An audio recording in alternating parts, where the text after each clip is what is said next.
he has this mission. So he is someone who is not very bright, but who had this idea that he is going to be the person that brings the British press down and changes the way we behave. You know, there's a real kind of arrogance there too. And I saw that certainly with his comments in the courtroom, but particularly with the whole whitewash comment after, which was whatever solicitor he said, whatever lawyer he said, they would have said, don't do that. That is a stupid thing. And he still did it. And he still brought Doreen Lawrence into it. And that kind of shows you that he has that real arrogance and that stubbornness that he won't listen to what people say, which I think is a massive character flaw. Hi, all. Kinsey Schofield here. Welcome to Kinsey Schofield Unfiltered. Joining me today is journalist Nicole Lampert, a former Daily Mail show business editor who became a key witness in Prince Harry's privacy lawsuit against Associated Newspapers Limited, the publisher of the Daily Mail. Harry, alongside several other high-profile claimants, alleged the newspaper had used unlawful information gathering techniques over many years. After weeks of testimony, however, the High Court rejected those allegations, with the judge specifically describing Nicole's evidence as careful and impressive. Today, we'll discuss what it was like, that showdown with Prince Harry, how his relationship with the press has changed so dramatically over the years, and what she learned from her courtroom experience. Not only that, but where she believes Harry goes from here. I guess my first question to you would be, how are you? I want to congratulate you, but it feels like weird to congratulate you, like when your taxes are over and you're relieved, but you still sacrificed so much in the process of doing your taxes. Yes. Well, thanks very much for having me on, Kinsey. And yeah, it does feel like that. It feels like a relief, but also just anger, really, at the hell that we were put through. And it has been incredibly stressful for all of us for many years. It's been hanging over us. It's been hanging over our reputations. I think one of the impacts was to just destroy our reputations, and they tried very hard to do that. So it does feel like a win. It's nice to have the endorsement from the judge. That that's kind of it. It's there's very little thanks or appreciation, and I'm just glad that it's over and it's behind me, really, and that we won the court case totally in Italy. I know, and I've read a couple. I read a piece that you wrote, and I've watched a couple of interviews that you've done, and you said, I was literally amazed that they actually took this to trial based on the evidence they had. You could not believe that they continued to pursue this. There was also a report that they initially had tried to settle. Do you think that Harry just has advisors that are around, yes people, which, you know, Hollywood is full of, yes people around him, telling him that this is his legacy, that they're helping his brand? Or do you think he's just become too invested to step away? I think it's maybe a mixture of all of those things. I think that he is not very good at people saying no. And I don't know him myself, but that's what it appears from the outset. But then also it appears that there were people behind this case that were very incredibly invested in it and were trying to create evidence that didn't exist, but seemed to persuade lots of people that that evidence did exist. And even when their key witness walked off the case 2 years ago, they still pursued it. That was the bit that surprised me the most, that a lot of their evidence, their so-called evidence, relied on this one person who was already known for like being dodgy, I would think it'd be fair to say. And the main evidence relied on him and what he had to say. And he said, I didn't say any of that. That wasn't my witness statement. And that was a long time before the trial happened. So I kept thinking, there's no way it's going to happen. And I think Harry wanted it to happen, as did many of the people that he's in bed with. And this is, of course, their third time, the third case that they've done against the other newspapers, and they have won against the other two. So perhaps they thought it would be easy, and I think perhaps they thought that maybe the Mail wouldn't take as far as trial. And uh, you've been asked this before and you said absolutely not. No, you didn't hack any phones, you didn't do anything illegal to secure your stories. In fact, you've said like, you know what? Be careful who you trust, be careful who's around you because they have different motives for talking. Um, Knowing that, having that confidence in yourself, were you still nervous when it was time to get on the stand? Or did you think, I have nothing to be ashamed of? I have nothing to be afraid of? It's a bit of both, Mm. really. I didn't really sleep that well before the case. My father had just died as well, Oh, I'm a so few weeks sorry. earlier. Yeah, Thank I'm so you. sorry. That's horrible. So I didn't know what was going to be thrown at me because I'd been asked to look at the stories written by people that had worked with me or for me that weren't testifying because they worked for a different newspaper group. Um, I knew because I'm a Jewish woman and a Jewish journalist and I have thousands of trolls. I knew that they would have a field day with this, and they did.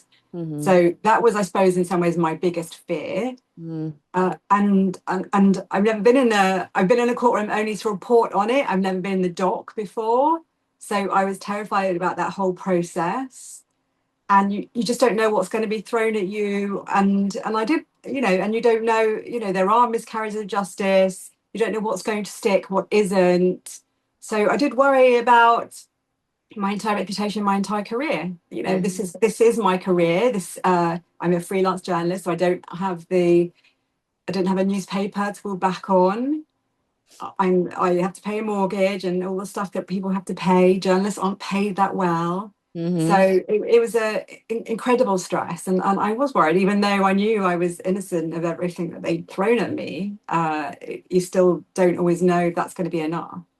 Well, and to your point, you sit on the stand and Harry's attorney comes at you and you just have to thank God, the universe, that you had a judge that was so level-headed because he tries to suggest, and you see these kinds of moments in American courtrooms all the time where they can just suggest enough to get one juror. But thankfully, in your scenario, it was a judge that was making that decision, kind of a no nonsense judge.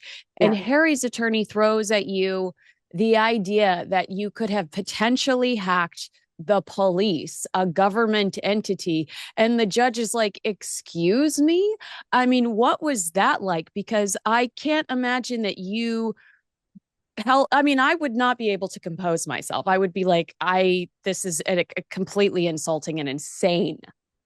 Well, that's exactly what I said. I just said, "Are you insane?" I did say that because so just to give the background to it, it was a story about Elton John's wedding, and the story was that he was going to have to pay for the police officers that were going to be policing the wedding. And of course, there was a royal theme to that. The royals were there, but also it was at I think was where Charles and Camilla got married, and Mm. it was a big story kind of because it was the first day that gay people could get married in the UK, and so David and Elton were getting married on that day. And the only thing that was different from my story and all the other stories was that I'd put a number on how much it would cost to police it. So I just said to them, I don't know how I got the number. That this story was like 23, 24 years ago. I imagine that I either guessed it Yeah. or I was told it Right. by Gary Farrow, who was Elton's PR man. Mm-hmm. Um, and he just said, "Well, I suggest to you, Miss Lampert, that you got it from hacking people's phones." So I just said, "Well, whose phone do you think I hacked to get that number?"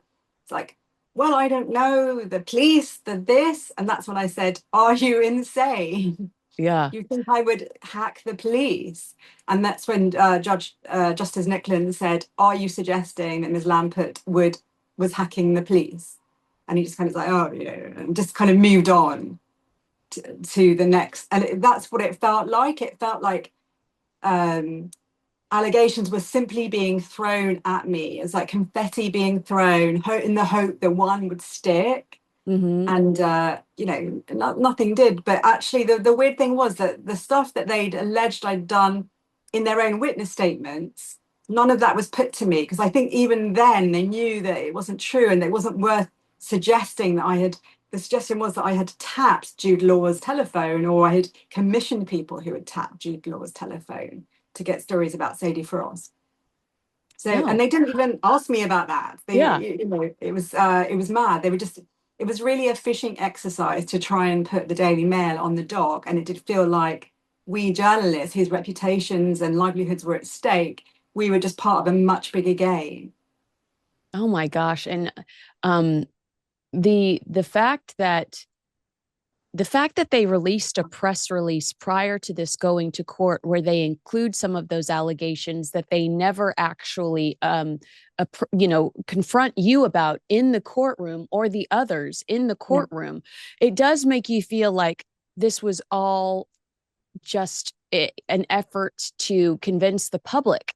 This is just the court of public opinion that matters to them, not the actual showdown, because that's unethical to accuse you guys of things in a press release that is now going to exist for eternity, and not have the evidence to back that up in a courtroom. That continues to exist out there, that press release. Yeah. I mean, I did say to the solicitors quite early on, can we sue them for libel? Because this is libel. And they said that's not really how it works. But I think that certainly some of the other journalists, they feel like that. I've seen that comment on my YouTube. I've seen people say, why can't the Daily Mail or some of those journalists sue them for libel? Because this feels slanderous. Yeah. So it is. And one of my colleagues, he even had stories written about him by this kind of same publication that's in bed with Hacked Off, that's in bed with these people, completely litigious. But I guess partly, perhaps if there was action against them, I'd be part of it. But I think also knowing what the stress has been like, I don't really want to pursue anymore. Also, the ridiculous expense. So, as you know, the Mail's expenses of £32 million, and I can totally see where that went, having spent time, just me, one person, the amount of hours I spent with many solicitors who were probably get paid more per hour than I get in a week. I know that feeling. In their stunning offices with their artwork on the wall. So, I think there is a kind of, do we want to go after them, but also do we want to just put it behind us and move on? But as you say, some of that is out there forever. But then so are the judge's comments. Yeah, well, but then there's Harry saying whitewash. So it's just like a never ending cycle. What do and I guess I know you have to be careful how you respond to this question, but I've had so many people ask me why they think Harry wasn't held in contempt for, in their eyes, lying on the stand, saying I didn't have a relationship with certain reporters, and then that reporter being able to present years old receipts that show that they clearly were friendly with each other. There are a lot of people that are siding with your team that, watched this trial unfold, that think that Harry should have been held accountable for what they deem as dishonesty on the stand. I don't really know. I suppose so, but I think also, just from my own experience, these stories, certainly the ones I was involved in, are more than 20 years old. I think that relationship was more recent. But I didn't really remember writing the stories. I had, with most of mine were about Sadie Frost. I knew who the contact was because I only had one contact, really.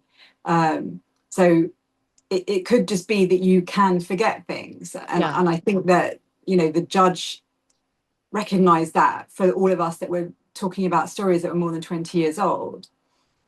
You said at one point, like, I left the Daily Mail when I was pregnant and my son is an adult now. Like, how am I supposed to remember some of the, also people, and I guess I could ask you about this, but I don't think people realize, especially back then, the deadlines, what the expectations were, how many words you needed to pump out.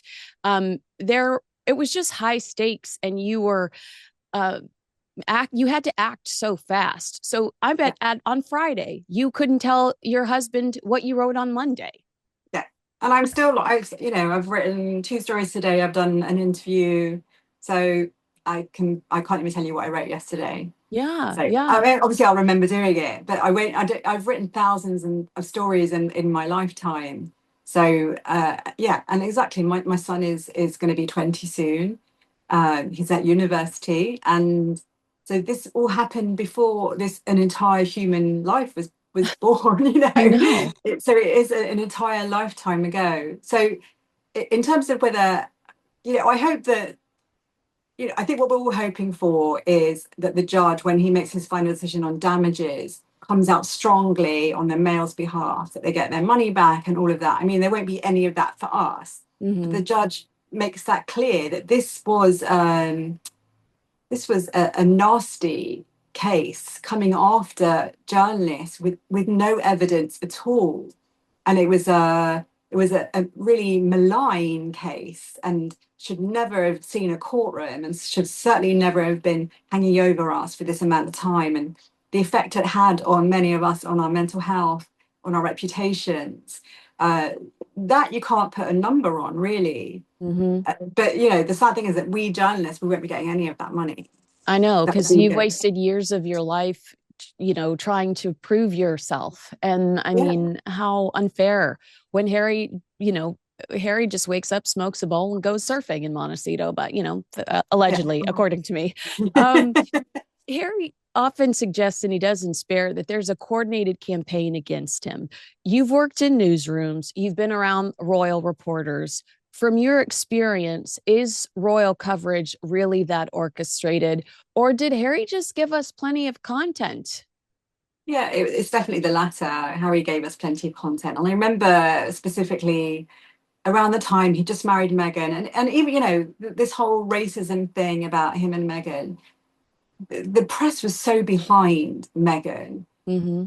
It was really wanted this to work, and although the whole some of the headlines about her have been kind of taken in the wrong way, that wasn't how they were meant. They were basically like, this is an incredible story. This is the second in line to the throne, or maybe he was third or fourth by then, but the king's son marrying someone who descended from slavery. Yeah. You couldn't get a more incredible story, really.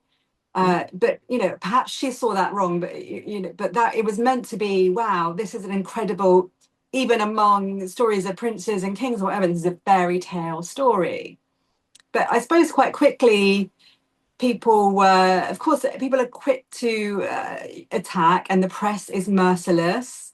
And then they would Harry and Meghan would do things like go. I think it was they went to Africa and fly in Land Rovers, Yeah. whilst also lecturing us all about eco stuff, Mm-hmm. hypocrisy that really stinks.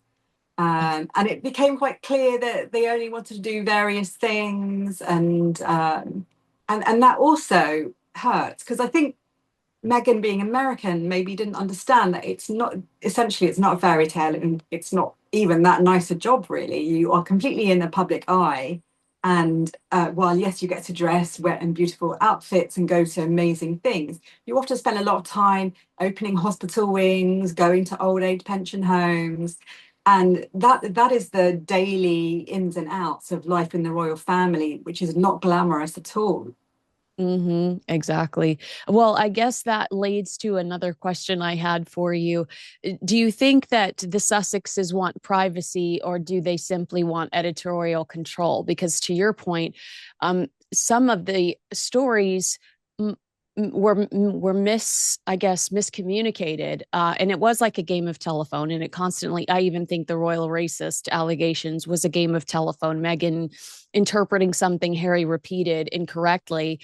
But do you think that they just wish that they had editorial control over everything, even in the way they function today? Only People magazine comes with us to this event. Only Harper's Bazaar is going. Everybody has to talk to Harper's Bazaar if you want to know how our day in Zimbabwe was.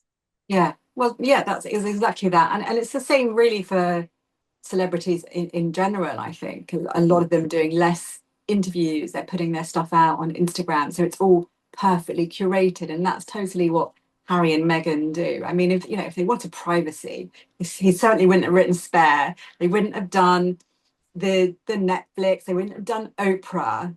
there is a way of being much more private. And they have gone the opposite way, because at the same time as saying they want to be private, they want to monetize who they are to the nth degree, to the point where almost everyone is like, what is left? You've told us everything. Exactly. We know all about your Todger. Exactly. The judge described your evidence as careful and impressive. Was that validation after years of allegations against your work?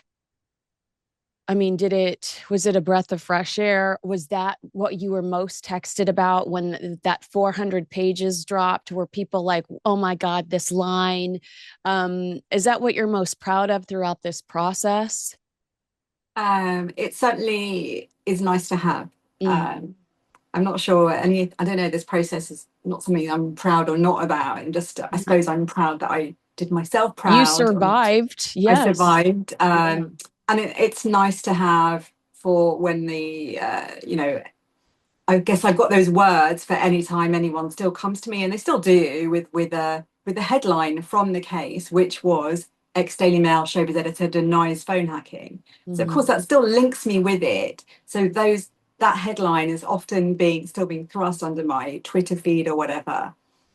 So I do have this in the back pocket now of the judge saying that, the lovely things that he said about me. So it is nice to have, and I'm grateful for that, because it does mean a lot. Yeah, we need to just screenshot it and make it your Twitter, Yes, the I top should. photo on your Twitter, a I picture. should, yes. Has this experience changed the way you view Prince Harry? uh, yeah, I think so, because I suppose, like many British people, you started off, and because I'm older than him, you started off and you saw this boisterous young man losing his mother very young. The image of him and William walking behind Diana's casket is one, and etched in many of us. I remember going to the Finchley Road to see Diana's funeral casket go past on her way to her final resting place. And then we've seen him misbehaving, but also being charming in a way that none of the other royals are. Fun and charming. We saw him fall in love and then break up and then meet Meghan. And as I said, everyone was very invested in that fairy tale story. And then he turned, and he turned again, and he turned against his family. And although people might want to blame Meghan for some of that, and perhaps she's responsible for some of that, it's essentially down to him. And Yeah. I can imagine that perhaps she may even, and I have no idea, said, is this a good idea? But this is, he has this mission. So he is someone who is not very bright, but who had this idea that he is going to be the person that brings the British press down and changes the way we behave. There's a real kind of arrogance there too.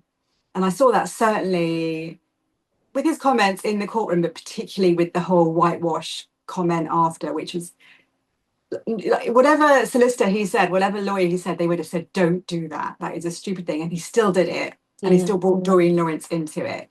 And that kind of shows you that he has that real arrogance and that stubbornness, that he won't listen to what people say, which I think is a massive character flaw. Well, and you mentioned hypocrisy earlier.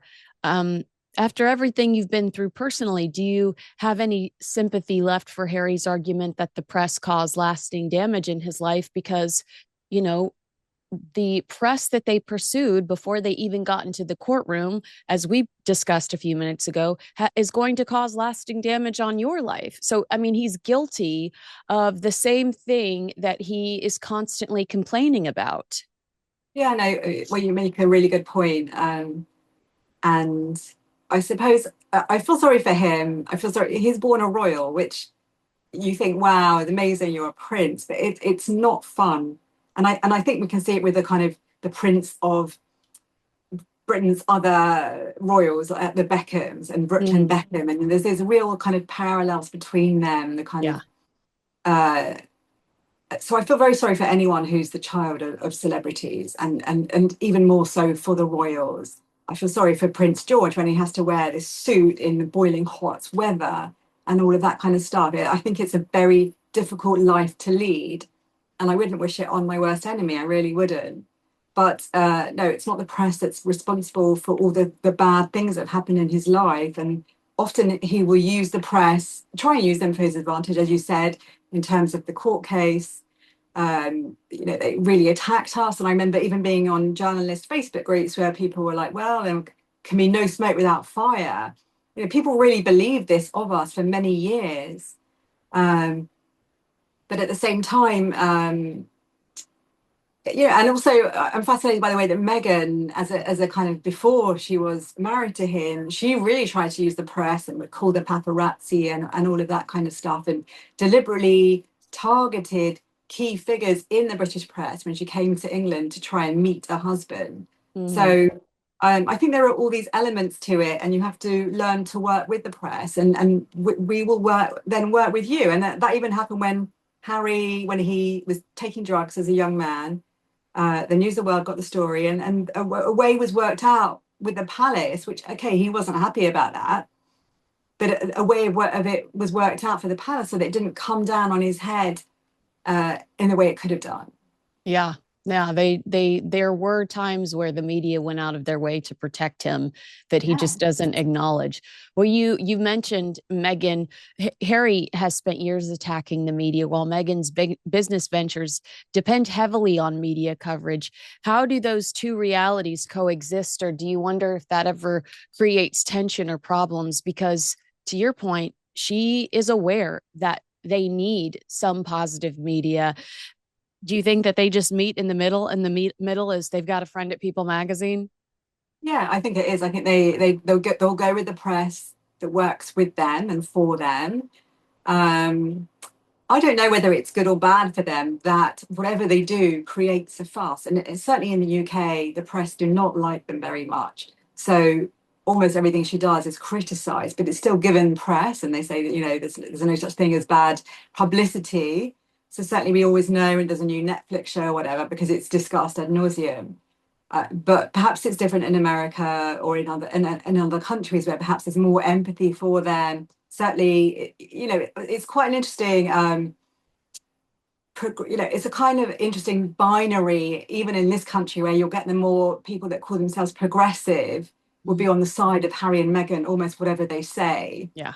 Whereas royalists are on the side of the royal family. So even that is quite interesting. So people who may not like the royal family at all, but because they're like Team Meghan, will watch her show or buy her produce, all of that. So I guess it works for them. I don't know how well it does. Things seem to be spiraling downwards to quite an extent. So I think it's also about them being nothing left for them to give the media, in a way. Right.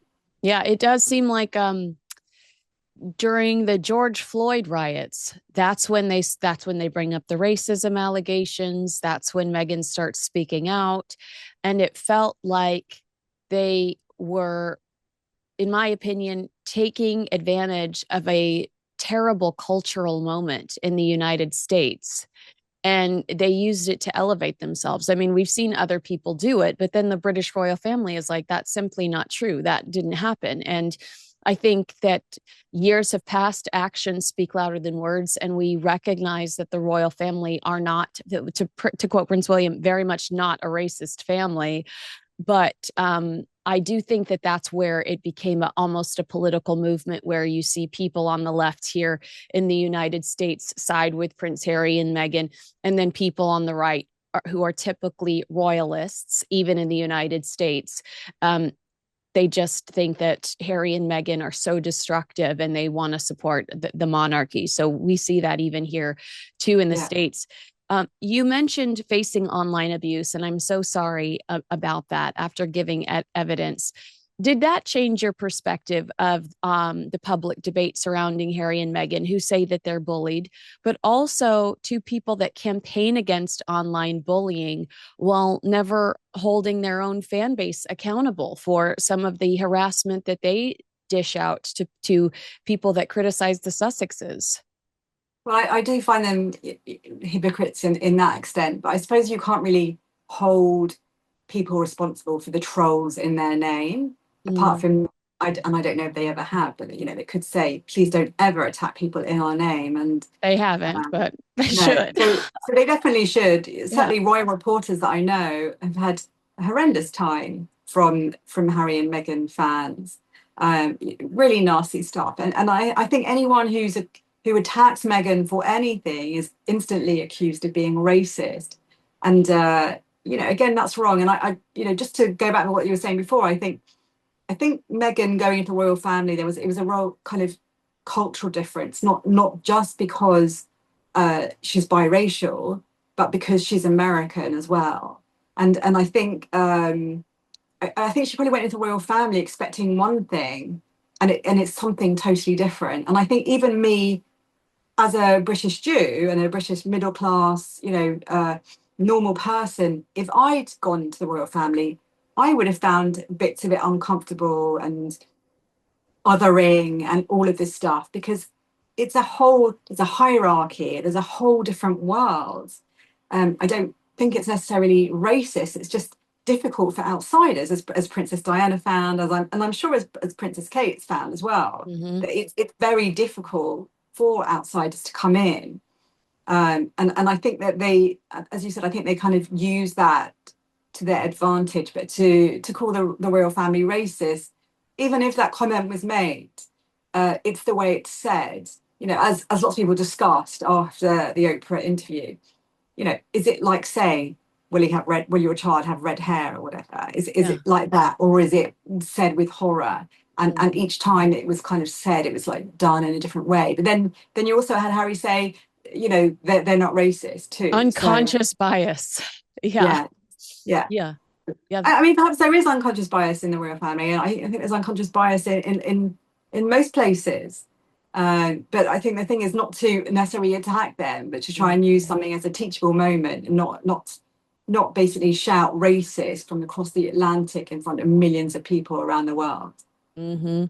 I agree. And then, Meghan wanted to do what we do for a living. She went to school to be a journalist. Well, when I'm curious about something or before I commit to anything, I'm scouring the internet. I'm checking out books at the library. I'm doing my research. Just one skim through Diana, her true story will tell you that is not a comfortable place to enter, and that you have to bend and in some cases break for this family if you want it to work. Yeah. And so for her to be like, I never Googled Prince Harry, it sounds like it's on you. You know what I mean? It sounds like it's on you for not doing the hard work. I feel so sorry for Catherine. We forget that most of the paparazzi shots that they're showing in the Harry and Meghan docu-series, when they're talking about Meghan being harassed, if it's not a Harry Potter red carpet, it's Catherine. They're actually using paparazzi shots of Catherine being accosted, not Meghan, because they don't exist. But I totally agree with you that she thought it was going to be like starring on a Broadway show or starring on Suits, and she was going to walk in and take over. And they said, that's just not how this place works. You're always going to be at the bottom. You're not going to be queen. So you're just not going to you're not a priority, basically. And that, I think that really upset her.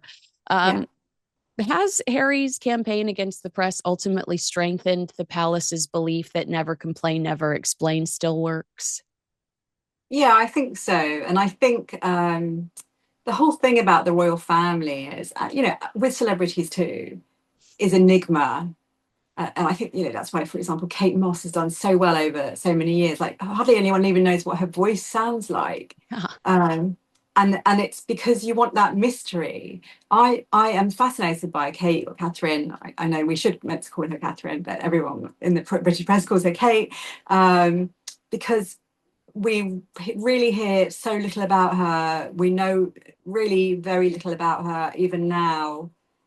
We know what she wants us to know, which is interesting, because you can be the future queen and still have this enigma. And Queen Elizabeth II was such an enigma.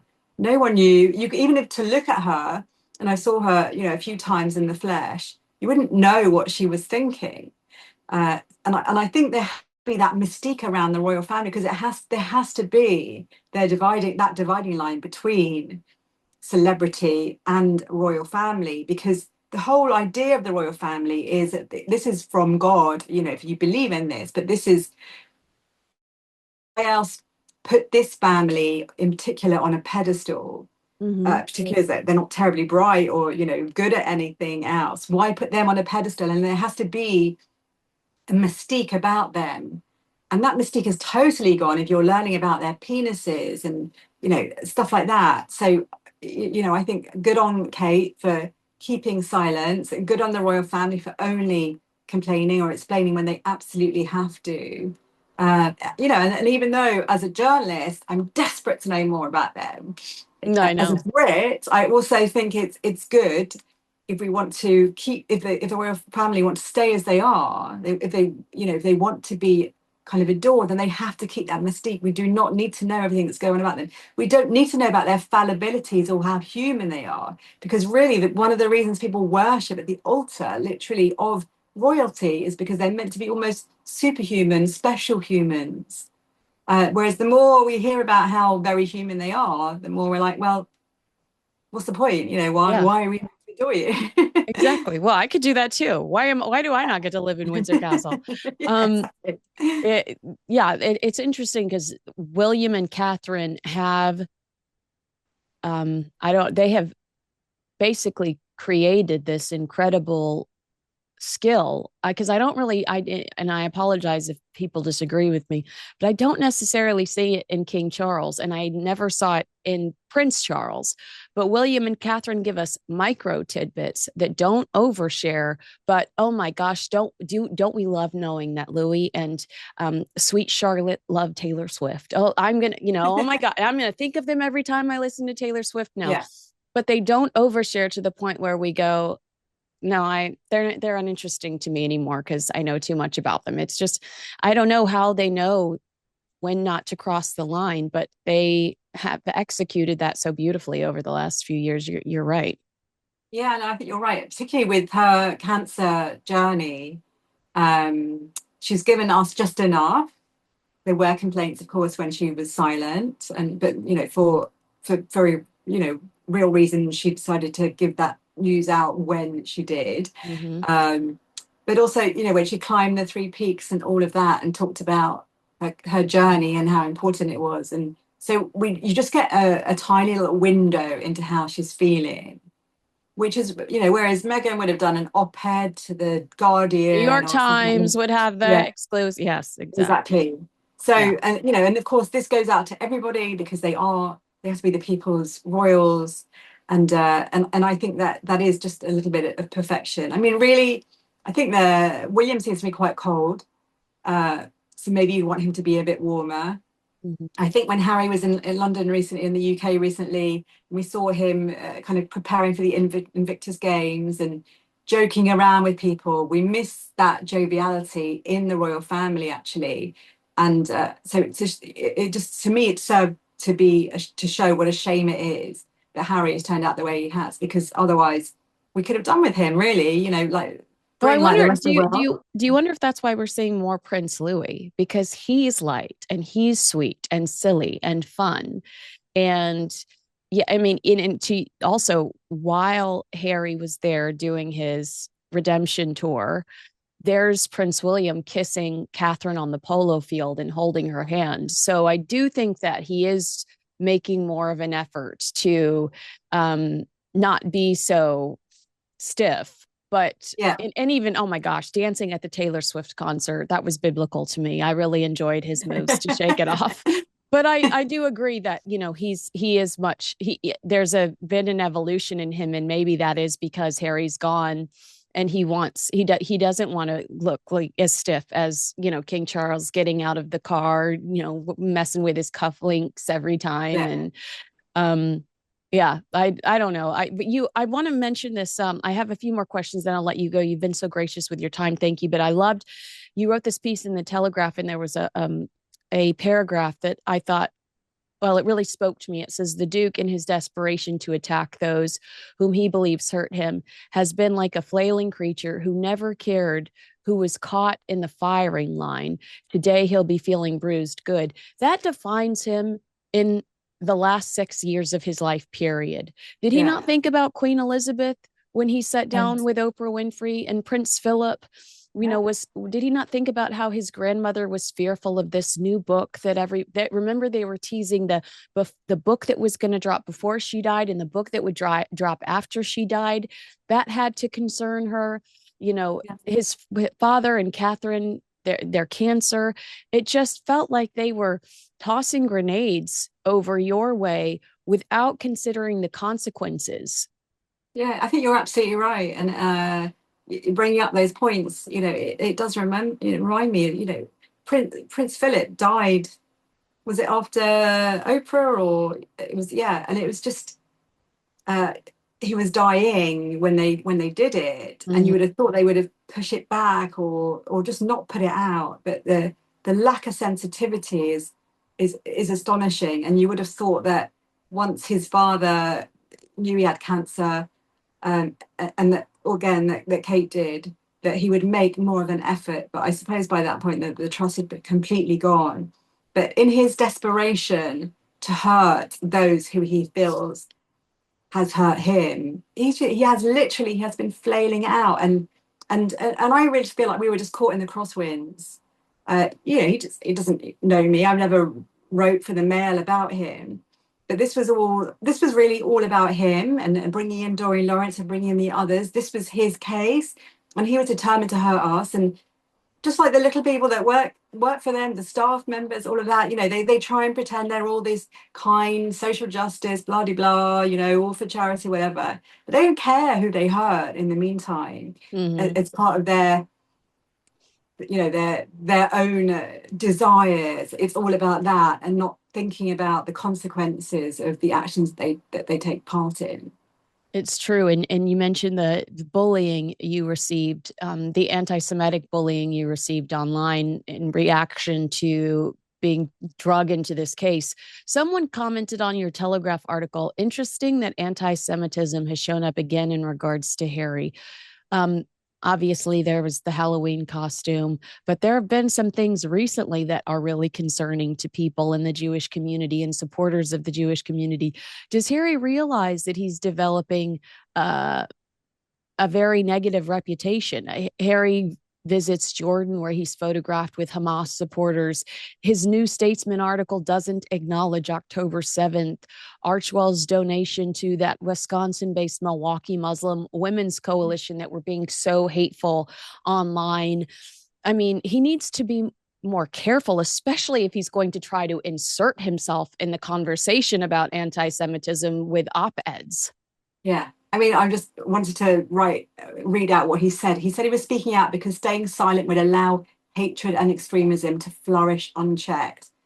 Well, Harry, you spoke out and it's still flourishing. It's just Yeah. like, why does the world need to hear from Prince Harry about the Israel-Gaza conflict? I just don't think that we do. I Mm-hmm. think that when they went to Australia, they did go and meet the Bondi Beach.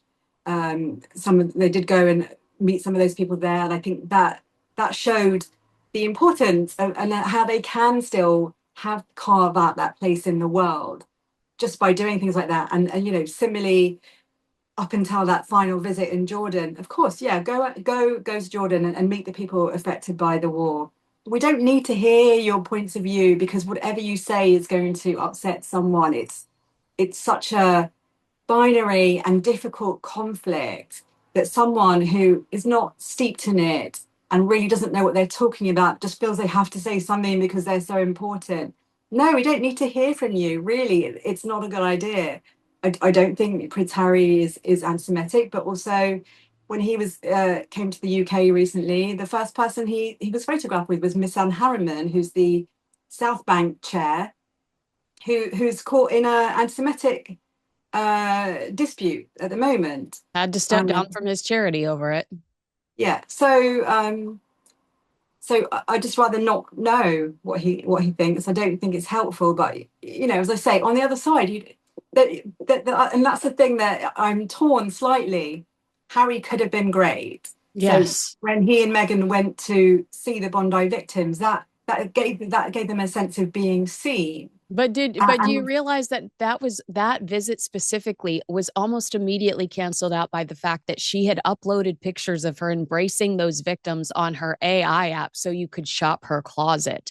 So am I expected to believe that you are there for sincere reasons when you are trying to sell me a top that's $7,000? I'm sorry, but it looked like a commercial after that. Yeah.